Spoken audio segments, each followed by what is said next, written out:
তো বন্ধুরা, তোমাদের কাছে চলে এসেছি আবার একটা রেসিপি নিয়ে। আজকে আমরা বানাবো ডিমের কারি। তা ডিমগুলো আমি সিদ্ধ করে নেবো। ডিম বসিয়ে দিলাম। আমি পেঁয়াজ, আদা আর রসুন নিয়ে নিয়েছি আর টমেটো দিয়ে ডিম বানিয়ে নেব। ডিমগুলো আমরা ছাড়িয়ে নেব।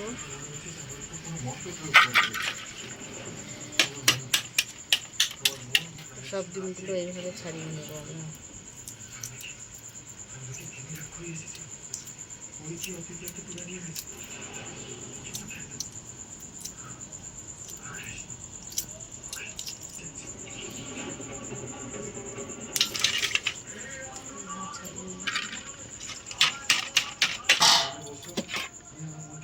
তো আমাদের সব ডিমগুলো ছাড়ানো হয়ে গেছে। কড়াটা গরম হয়ে গেছে, দিয়ে দিচ্ছি।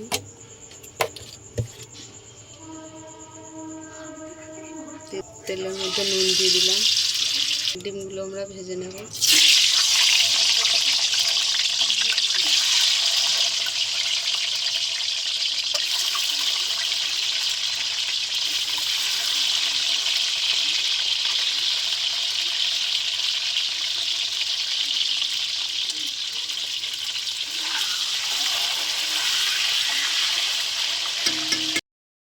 ভাজা হয়ে গেছে, তুলে নিচ্ছি।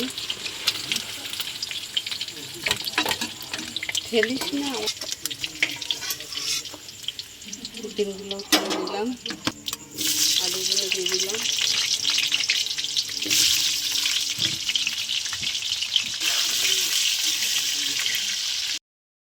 আলুও ভাজা হচ্ছে, আমি তার মধ্যে গোটা জিরে দিয়ে দিলাম।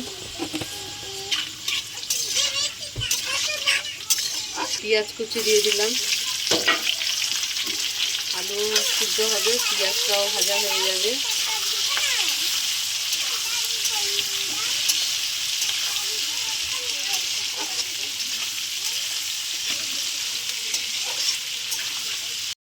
তো আমাদের পেঁয়াজটাও ভাজা হয়ে গেছে, আলুটাও সিদ্ধ হচ্ছে। এবার আমি মশলা দিয়ে দেবো। স্বাদ মতন নুন দিয়ে দিলাম। এখানে আমাদের আছে পেঁয়াজ, টমেটো, রসুন, আদা বাটা দিয়ে দিলাম। হলুদ দিয়ে দিলাম, লাল লঙ্কা গুঁড়ো দিয়ে দিলাম, জিরে পাউডার দিয়ে দিলাম, ধনে পাউডার দিয়ে দিলাম। মশলাটা ভালো করে কষিয়ে নেব। আমাদের মশলাটা ভালোভাবে কষানো হয়ে গেছে।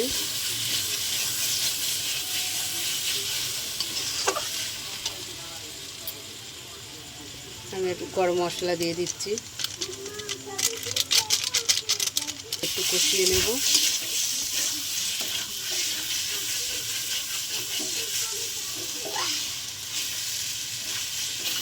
এবার আলুও গলে গেছে, মশলাও কষানো হয়ে গেছে।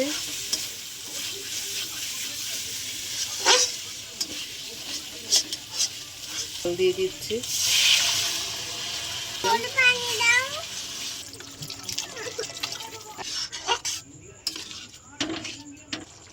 ডিমগুলো আমি দিয়ে দিলাম।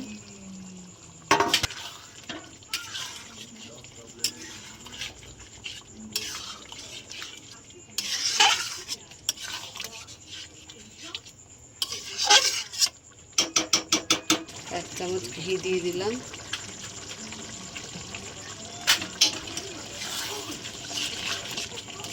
ভালো করে মিশিয়ে নেব।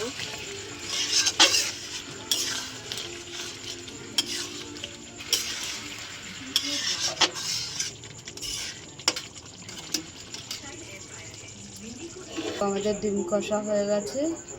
তা তোমাদের কেমন লাগলো বলো। ভালো লাগলে লাইক করে দেবে, শেয়ার করে দেবে, কমেন্ট করে দেবে, ফেসবুকে ফলো করে দেবে, ইউটিউবে সাবস্ক্রাইব করে বন্ধু হয়ে পাশে থাকবে। টাটা। ভালো হয়ে গেছে আমাদের ডিমের কারি বলেছিলাম, তারপরে ডিমের কারি। টাটা।